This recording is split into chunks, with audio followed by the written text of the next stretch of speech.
Cheers to the dogs. Welcome back. Oh, I got automated bubbles when I said, nice to see you. Yeah, same. It's been a while. How's it going, Daddy? Gonna clip that for later. Good. Let me tell you about our birth story. Please. Or not. We did end up having a baby in the past few weeks and took some time off to try to get accustomed to that. Barely getting accustomed to that. You know, mostly the nights, I think, is the most tricky time, which I'm sure you're well used to.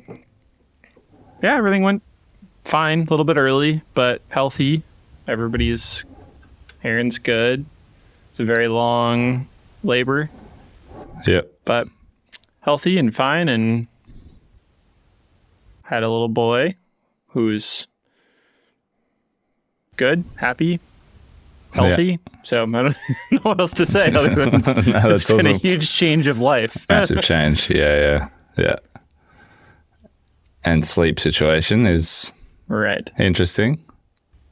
It's just nonsensical. I mean, there's not much to say for people that have already been through it, but it just, sometimes you put them down and it's 20 minutes of sleep. Sometimes it's 3 hours.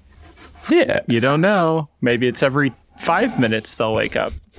Just no plan to it, So that's probably the hardest thing for me is just the complete illogical nature of babies so far.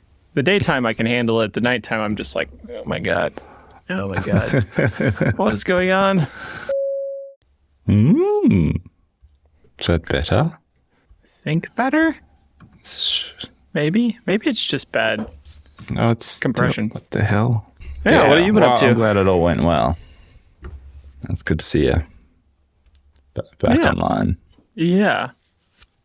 It's a crazy life event that I've seen other people now, like on TikTok. I'm, of course, getting, plenty of parent content on TikTok and just people talking about their babies. And it's like, well, apparently I'm watching these videos now and not scrolling past. And just, like when you see other people that have small babies, you're like, oh, you went through the same chaos that is birth. Oh, wow. Okay. You like have a different feeling about it. After for sure. Cool, man. Very good. And you've been, what's happening? Like you're obviously there now. Yeah. Coincidentally, Ricky's been mostly holding things down. He's been holding things down as best he can. And there's been a few things that I've had to help with. Mostly been able to be remote. Like I think I took almost the entire first week off, except for a few minuscule times when I don't remember what I did. I didn't come here though in the first week, I don't think. And wanted to take 2 weeks, and the second week just didn't really quite work out as much as we'd liked. Too many weird things going on and projects and products. We had our laser cutter has another stupid, I don't even know. Still in the same state, waiting on support, where it's like basically said like machine protected work paused or something like that. And it was just literally, according to Ricky, one time he turned it on and it just wouldn't. Yeah, sure. Wouldn't work. Yeah. So I'm not super excited about that. And I've seen other people have similar problems. We haven't figured it out. So coincidentally, today is the day that Ricky is out on a personal day, which was planned, and I'm here. So I've been here some kind of like partial days this week, Monday, Tuesday. And it's been good. Yeah, for the most part. Good. Mm-hmm. What's going on your side? Lots of things, a few fun things, lots of just like boring, trying to be consistent things. So let's start with the fun things. I drove to Sydney last week. That was fun. So it's like a 10-hour drive one way and to install a job and deliver a few other things. And usually we'd never do that ourselves in the work van, but that we had like 3 things due in Sydney the same week. And we're about to spend sort of $2,500 in courier costs. I was like, I'm just going to load the van and go. And we'd just got the van back from the shop too, because it had been out of action for a few months. So it was like a good excuse to get out and do a road trip. So that was fun and just so nice to like, deliver this big set of shelves and then deliver and install another big set of shelves. I was going to do it all solo. Then at the last minute, I managed to rope in a wingman, Tom, who's an ex-employee and good friend. And we just spent, probably 20 hours chatting as we drove and like camped on the way. And so, yeah, it was a really good trip and just nice to like close the loop because, both of these jobs that we delivered started with me in sales and I designed the initial response and stuff, and then having the opportunity to just sort of close that out with the customer was cool. I actually get to meet them in person, deliver and install one of them, and and one of them was I think the biggest Kidder Parts custom Kidder we've done, which came out really nice in black butt, and that was super satisfying. Is that the one on the stairs? Yeah, like going down that step. Yep. Yeah, so it was a good little mission. It was nice. Just nice time on the road. It's kind of a boring drive. It's also just a nice boring drive. Like whether you're solo or with someone to chat to. I was just looking at the drive. So yeah, I did that last week. What else has happened? Laura took delivery of her plastic chipper and banned from putting any plywood through it. It's so tempting. Oh my gosh. But I did. I did put some cork through it because the local bar restaurant. I chatted to them recently because I saw they put up a story on Insta about like trying to recycle their wine bottle corks, and I immediately like reached out. I was like, "Hey, can I help? Don't know how I can help, but I'd like to help. Can I have those?" So I went around there, and they gave me a bucket to experiment with. And like I tried putting some through the coffee grinder and through the blender and mixed results, trying to grind them up. Anyway, now that Laura has this like industrial plastic shredder granulator, I was like, well, we finally have a solution. Right. So I just tipped this whole bucket in and it shredded it in about 30 seconds. That is pretty wild. And now I'm mucking around trying to work out how to stick it back together again, which is a bit harder than I thought. But right. That was my next question. If you can grind it up, then what? Little pies. Yeah, I've got a pot of it out on the stove in the kitchen right now, steaming away. Yeah, no, I'll do some experiments. And it's like it's like Breaking Bad, like butter edition. It smells fantastic though. It smells like red wine as it sort of brews, or even as it grinds in the granulator, you get this nice smell. So yeah, that's a really sort of off-topic distraction. Like it's so not part of what I should be focusing on right now, but a fun little distraction. And sure. Yeah, what else? Been looking really seriously at it. Buying a dowel making machine. Got some updated quotes direct from Alibaba this last week. And we've had some news from on what's happening with the timber industry here is in a strange state. There's some native logging bans that are about to come into effect. And there's just generally I think what's going to happen is Australia's going to start importing a lot of hardwood, which just is, it's a controversial topic. There's all sorts of, I won't go into it now, but right.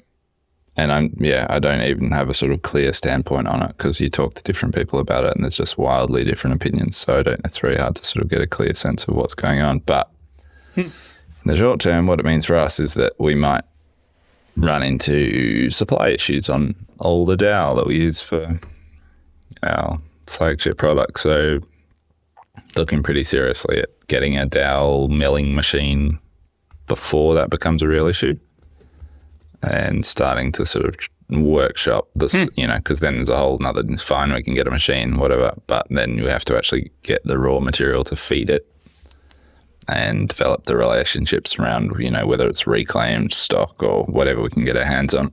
What can we get our hands on and at what price, and how's the economics and supply chain of that going to work? Right. So starting to think seriously about that. And yeah. What is the dowel stock like to dowel make? Is it square pieces that are closer to the dowel size? The milling machine I'm looking at most seriously, I think, can be 2 or 3 mil oversize square stock. So it'd be like rough sawn square, maybe 38 by 38, and you mill that down to 35 round sort of thing. Does it? I should probably just look these up, but does it spin it like a lathe? I think. Or does it shove it through the like cutting head is spinning. And it's got feed dogs, and it pushes the square stock through a spinning cutting head, is my understanding of how they work. That sounds like a lot of fun. Except for then it just does the one thing. Like all lathes, it just does one thing. And then it's like, you can change the blades to do different size diameters, which it's hard to tell when you're shopping on Alibaba, but it looks like it's just like a blade swap out, probably unbolt 4 little blades or something, and like 2, I don't know, who knows, change them over to do a different batch size. Yeah. Anyway, it's been on my radar for most of this year, but it's getting serious now. Do you guys have... Right. Yeah, interesting. I've never bought any machines. I mean, we have one client, I know, a customer that bought I told you about it when we did that pedestal install, was the... Oh, God. I don't think it was Lamello, but it might have been Lamello, like a machine that basically you shove in and it can do like joinery on the end of boards. And that customer, he got it from Alibaba. It's like a big old giant machine. Yeah, right. Yeah. It's pretty cool. I didn't fully understand it, obviously. It was like kind of distracted by trying to not wreck their machine. And also like, well, that's a cool machine, but I can't think about that right now. I think I know the machines you mean. Yeah. I can't remember what they're called. Yeah. Right.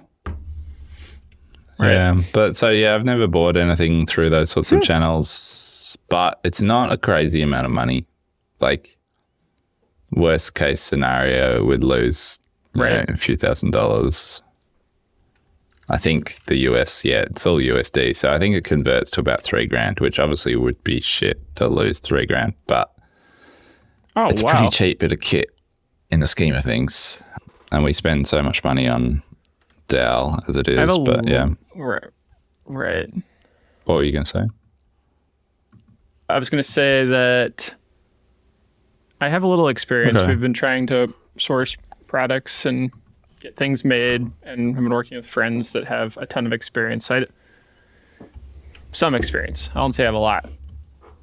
I think my one simple tip is don't go off platform for payments and like conversations, because that's the way that they're held accountable. Well, as long as you can keep stuff, I think as long as you keep the payment there would be the best. Because like if it's just like eBay or anything else, it's like if they just go off platform, they have no accountability. Not to say that anybody's going to be necessarily nefarious, that can happen anywhere, but their rankings matter, because then people like us shopping the next time. And Alibaba does back that up, right? Like if you did get something that's bad, you have this guarantee usually of what to do with it, rather than just like, hey, give me my money back. And they're like, we don't exist anymore. Look, I immediately went off platform to WhatsApp just for ease of comms to like ask questions and stuff. But that's a good tip. I'll certainly pull it back on when we get to money time. They will. Right. And And I think it costs them more, unfortunately, but that's part of the situation. And they will try to get you to go off to pay again, probably just for the financial reasons, but that's worked the best for us so far. Tip. Thank you. Yeah. That's fun. That is fun. And otherwise, my other sort of fun focus has just been trying to finalize the Kitaparts configurator. Get that online. Right. And I shared the link with Instagram last night because I was like, I've got a functional link. It's the same one that I sent you weeks ago. It's like, I saw that. let's just get it into some people's hands and see what breaks. So yeah, start doing that, start rolling it out to some select customers and say, hey, have a go at using this. Build a kit, just manually send us the summary of parts and we can quote it for you. Right. Did that, do you see any analytics or back-end data yet of like how people are using it? I don't think, there doesn't seem to be that functionality as far as I can tell. No. At all. I'm sure once it's put into your website, you can see some of it, I suppose. But since it's like off maybe platform once it's embedded, still, right? Yeah. In one of our pages, we'll be able to get some of those insights. You should totally make sure that they build in like Google Analytics or something for you to track some of that. Just I don't know if it's included. No, it's a good shout. Yeah, totally. I asked, like, you had some really good points last time we chatted about, save for later and sharing and emailing and stuff like that. And I quizzed them on all of that stuff. And currently there's no feature, but some of them, like the save for later thing, they're working on in their R&D. So that's kind of coming through. And no answers yet, but it sounds like they're actively working on some of those features, which will be cool. Yeah. Right. Yeah. Cool. That's good. I think we're just going to launch early and give it a go. Nice. Right. Yeah, that'd be fun. I mean, obviously, you give some sort of caveat to it. Yeah. Working or not working. Yeah. And that you'll make it right. Big change of topic, but saved this a long time ago to talk about. I think it was like during my first week off. Australia Federal Police found 170 kilograms of meth inside a Laguna Smart Shop CNC router. Holy smokes. Worth 153 million, I believe, US dollars. I'm screen sharing this now, but I'll put a link to it. Just filled underneath the vacuum bed in the table. And honestly, I thought that's a pretty good spot. Like, I wouldn't think obviously the drug dogs are like, nah, that was easy. But like for humans, who's looking inside of a CNC router bed? Like black box. That's amazing. How did you come across that? I think either somebody sent it to me or I think Aaron might have sent it to me. I don't remember. Yeah. The feds. CNC router method is. Speaking of breaking butter. $153 million. Breaking butter. Yeah. That's a lot of. There we go. It's a lot of CNC router. Expensive. Why did it take a detour into South America on its way here?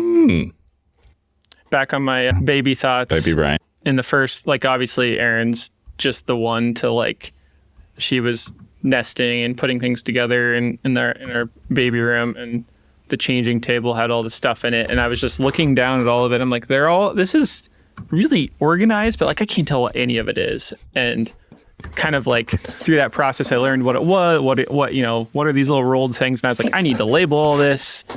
Can I possibly put Kanban cards in here? Like when we run out of diapers, should the Kanban card come out? Like, so we don't mess this up. Like how, like, I'm just like, my brain is like in overdrive about baby things. And I'm like, this doesn't make any sense. Like, how do we make this better? And I like went to like my normal thought process. Oh, good. Lean baby. Yeah. And in that same couple weeks, lean baby, well, anti-lean baby, because the other part of this is like babies are the least lean thing. You cannot automate anything about a baby in my experience so far. Like, there's just nothing. It's like efficient. They're slow to feed. You know, like they'll go to the bathroom right after you change them. It's like there's just nothing that's like. It's true. I think I've mostly found it humorous, but also it's a good challenge for you. Right? Yeah. What can we automate about a baby? They're not supposed to be laid. It's good contrast. Good contrast. Shh. Yeah. Yeah, that's true. That's funny. Can't believe you thought of Kanban cards. Too good. It's like my first thought when I looked down at that thing. I was like, what is all this? We need labels for these things. And then I don't even think I told Erin that, and she had like the next day put like just painter's tape with marker of like, here's where you find this, like, you know, there's like 6 sizes of baby things in there. I'm like, I don't know which one's which. At first, no, I think it is valid. Like we do stuff at home to try and cope with the chaos, which is often like painter's tape or masking tape, as we call it, with marker of like, this is what, you know, labeling drawers of kids' clothes, and like having Laura recently upgraded our like laundry system so that we've got like 5 different baskets so we can sort it more easily, and it's not just like piles of kids' clothes on the floor all the time. So there's definitely ways to implement some lean principles, I think. Right. That's the other really inefficient thing is like, it feels like we just do laundry constantly, every day. And it's just one small human we added to the rest of your life. Jeez, it's like, it's heavy. Laundry's it, man. Right. Speaking of laundries, Alba, my daughter, and I had fun last few weeks pulling our laundry out, because we live in a pretty much entirely open plan house, and there's only really 2 rooms. There's the bathroom and the laundry. And Alba's 5 now and starting school next year. And so we stripped everything out of the laundry, like pulled the washing machine and sink and bench out. And I've built a loft bed in there. So we're turning it into a bedroom. It's a tiny little room. Oh. It's not much bigger than a single bed. So I've built a loft platform, and then we put the loft up. She was really keen to sleep in it that night, even though I hadn't built any stairs or access ladder or anything. So we're like, what can we put in here so you can sleep in here tonight? And I was like, let's go and measure the slide, because we've got this old like fiberglass slide outside. It's like, let's just see if that fits. And then it's like fitted to the millimeter. It was the perfect fit. So there's now like this huge plastic playground slide in her tiny bedroom to access the loft bed, but which was all fun and games until like we had 3 a.m. vomiting in the middle of the night 2 nights ago, and I was like trying to climb up and down the slide to deal with a bed full of vomit. And it was like starting to regret some of my choices in life. And they had like puked down the slide, and you're like, it's so slippery. Fun times, things to look forward to. Yeah, but pretty cool. That's cool. I've definitely had some of those thoughts too of like, let's just make this weird den space into a bedroom, like trying to find weird places to sleep basically in the last couple days. Yes. Yeah, I've been prioritizing my sleep in your absence, and not having any reason to get up early. I've been definitely prioritizing sleep over early morning starts lately. You can sleep for me. I'll do that.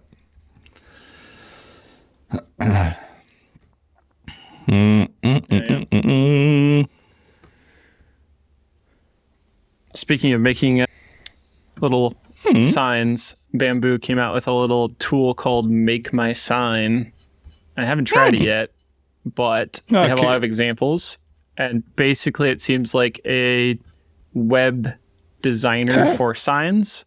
And from what I understand, you just send it straight from there to your printer. And I was thinking like, this is the most like shop lean sign solution. Like obviously things you don't want, like you don't care a ton about everything looking exactly the same or something.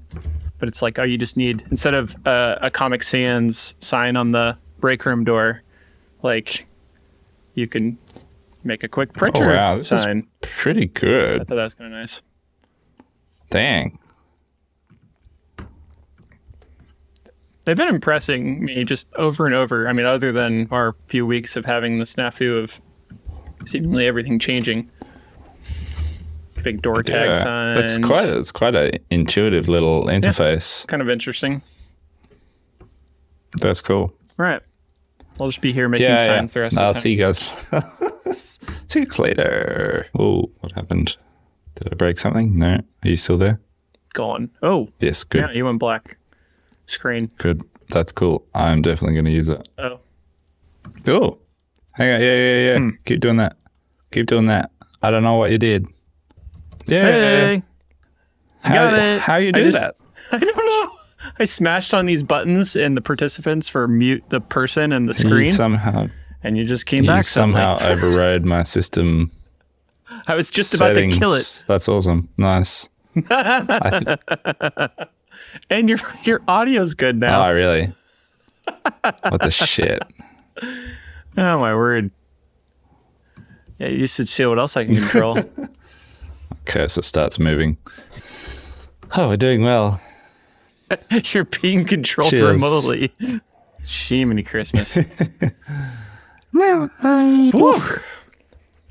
Bamboo news. Bamboo had a sale on Black Friday, and I was kind of waiting for something like that to create some redundancy, considering our basically a reliance on its capability. And when it goes down, we have no backup.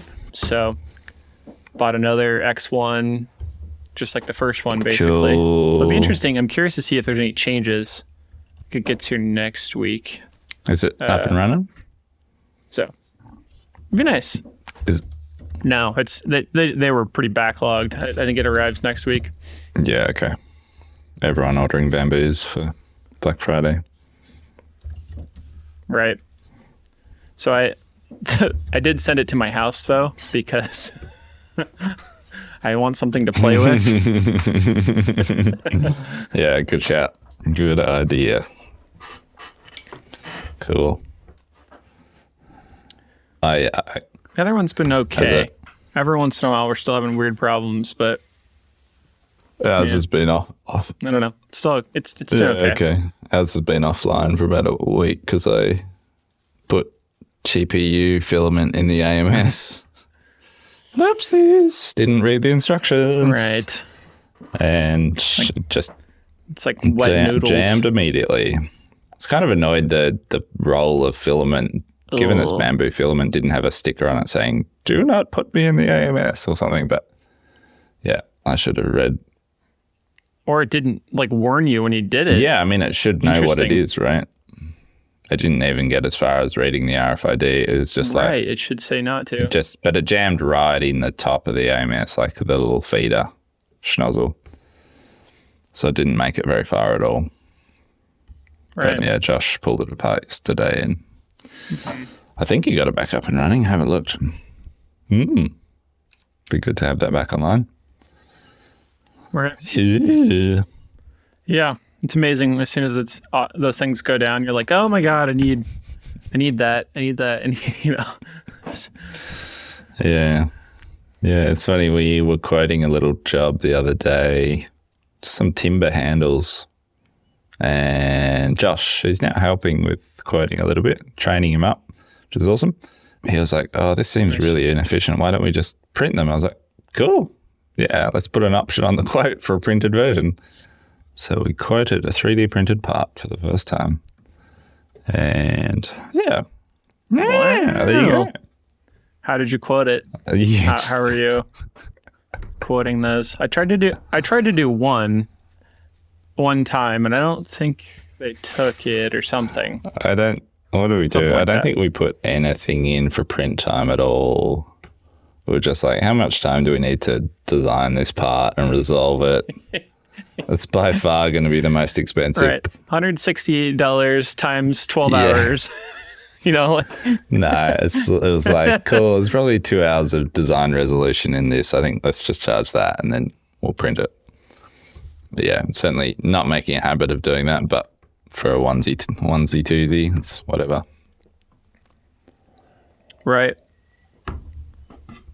I think ours was kind of tied into like a mill part that didn't go through Yeah, okay. or something like that. So, I'd be interested to know how people We do have our charge first- that. Sorry. sure. Yeah, I don't know. I don't know, because you can't charge it the same, obviously. And, in some ways, it would be crazy too, because it's an automated machine that has, like in our case, our electricity cost-wise, it's like basically negligible. So it's, it's cost of the machine. It's, that it's tied up, I guess. Filament, if it gets expensive or using something, expensive. But it's like, I don't know. Yeah, it'd be interesting if other people have thoughts on that.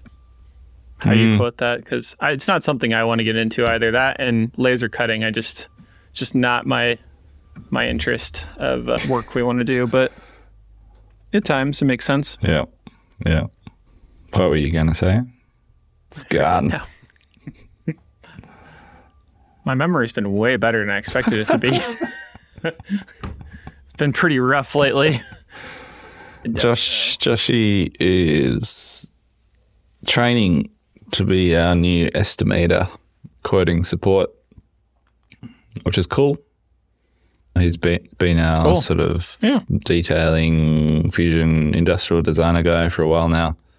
And he'll keep doing that work a bit, but we'll transition him through to helping with sales, because there's so much pressure at the moment on web, like straight Shopify web stuff has been really slow. I mean, November was a strange blip where it performed quite well. But generally speaking, this year, the second half of this year particularly, like web sales have been really sluggish. And so there's so much back pressure on feeding the hungry beast with work. And the best way for us to do that right now is through custom quoting. And I'm just not keeping up with that on a weekly basis. Like, I'm not quoting enough to meet target. And so, yeah, it's struggling financially. Not because there's not enough leads there, but just because I'm not getting enough quotes out the door. So, Right. it's been good. Starting to train Josh up Right. in that and take the pressure off. Although I shouldn't think of it as taking the pressure off, because we're still not meeting target. It's more about just like putting more resources into this. Meeting So it, we can try and meet it. Well, yeah. I've got, I suppose, and as part Sure. of that, Yeah, I've I got get like that. really high hopes, maybe too high hopes for the configurator and how that will change things, maybe. But yeah, we'll see. Just trying to work the process and build consistency. Yeah. What do you think how much of your current, I think I've asked you this a few times, but just maybe the update version is, as you get closer to launching it, how much of your time quoting is stuff that's going to get taken by that machine, the quoting engine configurator? Is the It's right hard to phrase. tell, because the task of drawing a configuration for someone in Rhino I've made quite quick and efficient, but it's all the back and forth that's hard to account for. So it's like, do you like this? Oh, I like this. Can I change this? Oh, yes, we'll change that for you. And then, you're 6 configurations deep. And it's the communication time. And I suppose the what's the word? So it's kind of the disjunction of that communication, meaning, Right. yeah, Words aren't good for me right now. So. the client might just want to play like that. I think that's going to be the biggest benefit of the client being able to go, oh, what happens if I delete this shelf and change this? Oh, that's a better price. I'm happy with that, or I prefer that layout. And if I'm making all those decisions for the client and just presenting them with very limited sort of like, here's A, B, or C, which one do you like? Cool, okay. I feel like just streamlining that will both create a good opportunity, but also just, take out a lot of that time that we're spending doing that or being that. Right. Being the sort of the middleman of communication with those things. So, yeah. Remains to be seen still, but thus getting it out into the world. So I'll chuck the link to the work in progress Kit Configurator in the show notes. If anyone is listening and wants to have a play, feel free to just follow that link and have a crack. Right. The eventual version will kind of live quote too, or do you have to like convert to a pricing quote at the end? It will live quote. So we're holding off on connecting it to Shopify at the moment because as soon as we do that, we start paying for it. At the moment, we're just paying for the development costs, but we're not paying for the monthly subscription yet. So we'll leave that a little while until we've ironed out more bugs and then connect it to Shopify. And then it gets connected to the individual SKUs and then the pricing will start coming through. Yeah. Right. It's very interesting. It's fun. I'm playing with it right now. I shouldn't. Probably runs so much faster for you on your super duper internet. It's a little. Yeah, I don't know. I'd have to see a comparison, I suppose. Feels laggy. When you first initialize it, it's a little bit like confusing whether it actually did something or not. It takes a second. You're like, oh, I click medium, and it's like, okay, now it's there. Yeah. I was going to show you this one little thing that I did with AI that I thought was pretty nifty. So I've done a little, quoting and working. One of the jobs we did is only about a week turnaround was a bunch of large 2D parts on the router. And it was about 10 sheets. So I've got a photo here of that layout. And this is all basically almost exactly provided by the client as a 2D drawing. And so in quoting, I screenshotted that and threw it into GPT as an image, which you can now paste images in, which is cool. And I said, all right, these are each sheets, number them 1 to 10, starting here, going there. On, there's labels. I want you to take those out of the image, put them in a copyable form so I can basically create labels to label their parts because they had asked for that. And I was just going to have to do it myself manually. And there's nothing automated to that. So I did that and it worked pretty much flawlessly. There was like it was missing some very tiny details, but it had all the parts. It put them on the right sheets. Sick. And I was like, all right, that was amazing. Oh, cool. That was really fast. So it was like, and then I was like, wait. 9 has these parts on it. Yeah. Yeah, did all that automatically, made it into copyable text. So I thought, all right, I'll figure out how to get those into labels. And then I think like the next day I was thinking about it that night and I was like, wait. And I opened it up on my phone, I believe, because I was like sitting with a baby or something. And I was like, wait, can you make me labels that are 1 by 2 1/8 in a PDF for each of those parts?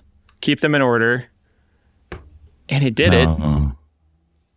And so the text was really tiny at first and it was like in a weird place. And I was like, no, center the text, make it about 60% of the height of the page for each one.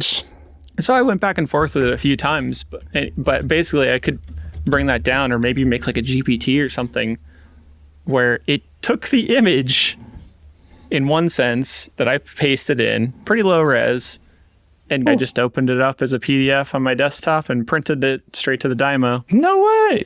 That's amazing. I didn't know you could output something like a PDF. That's cool. Dude, my first tip off of this was it made me a QR code as an SVG file or a PNG file. Oh, I just said, hey, I need this SVG. Can you make it? Boom. And I was like, whoa, I have to go to some sketchy website usually for that. Dang. Okay. Cool. Good tip. Pretty fun. Tip. Well, I tried to get it to analyze a step file for a quote. Couldn't do it. So we're not there yet. But yeah, I've been mucking around with the GPTs and building a few. Yeah, I haven't tried that really yet. Yeah, it's interesting. I've been frustrated by it a bit. So I've made a real simple one, which Josh and I are using, which just generates like but a standard copy for emails and client comps, which we use a bit, which is cool. But then as soon as the GPT functionality came out, I was like, right, this is what I've been waiting for. This is like, I want to build the like butter standards Bible in a shareable GPT that I can distribute within the company, and like anyone can ask a question of it, like about how we do something or what's the process for this in the company. And so created GPT, and I fed it, a huge spreadsheet of data, which I just ripped out of Airtable. And maybe the issue is that I need to sort of clean up that data further and sort of refine it. But just with a basic CSV file of topics and standards and descriptions and stuff for our operations kind of Bible, I've given the GPT that as its data source, and tried to train it to live or static. Static. Like it's not feeding off your an table. API connection thing. No. Just a static CSV. And then I tried to train it in terms of how I want you to respond to this, how I want you need to be really truthful to the data, but I want you to sort of be able to synthesize across topics and sort of combine ideas, but you need to be truthful to the data. And it just hallucinates every time. Like my test question, which is a nice sort of numerical, what's what are the internal dimensions of our delivery van? Because it's very clear in the data source, like what the internal dimensions of the van are.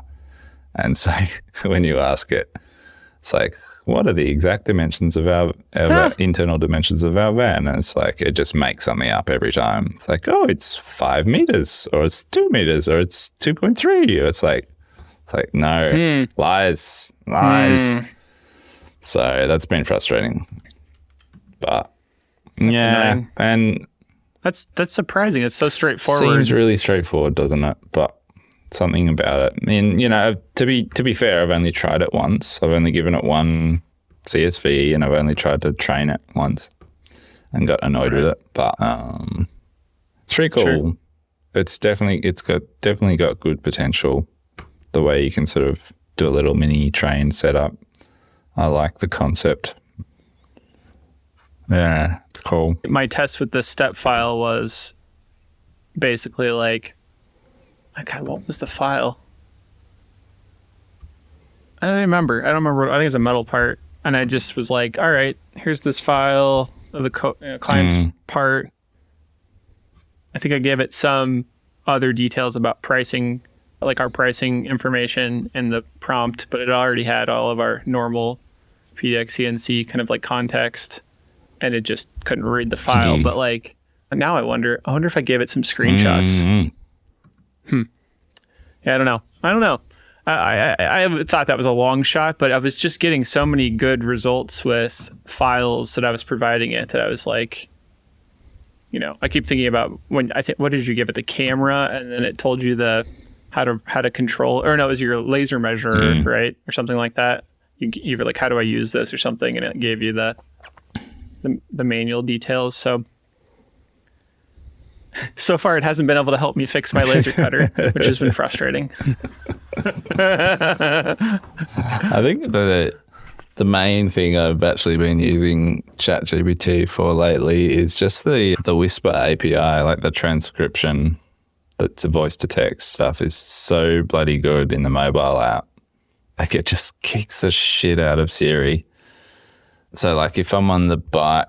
What do you mean? What explain? Oh, so like, if you open the mobile app and you just hit the little sound wave button and it goes to that, and it's capturing like that voice to text is just like hands down the best. It's using their own internal Whisper API, and it's just like super accurate. And it's got this beautiful blend. Like it does little micro adjustments. So if you say the wrong word and then correct yourself with the right word, it won't be so truthful that it puts in the wrong word. It'll be like contextually be like, oh, he didn't mean to say that. I'll put the right word in there. So it's like really, so it's I don't know. It always works for you. Super accurate. And so like I've been trying to get into the habit of journaling at the end of the day. And so often on the bike riding home with AirPods in and as you can probably tell, my AirPod audio, like the mics on my AirPods are totally flogged and they're crap and they're like pretty much unusable to make a phone call anymore.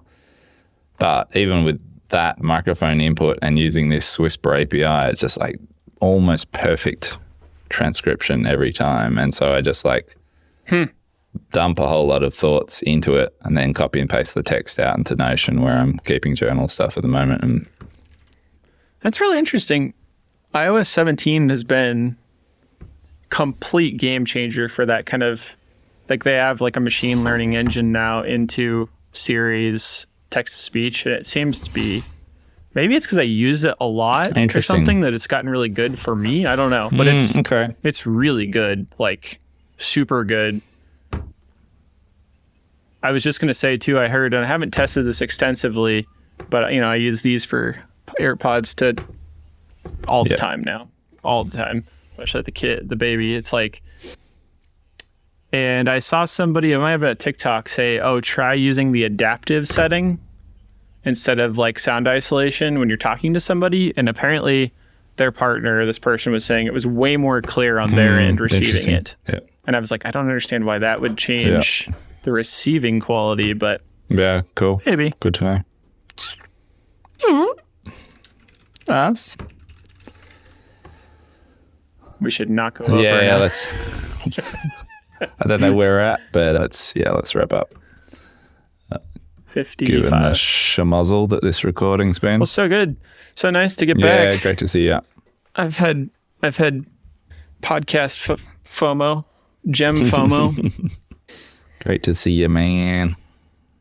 In your Ken CNC shirt and matching hat and boots.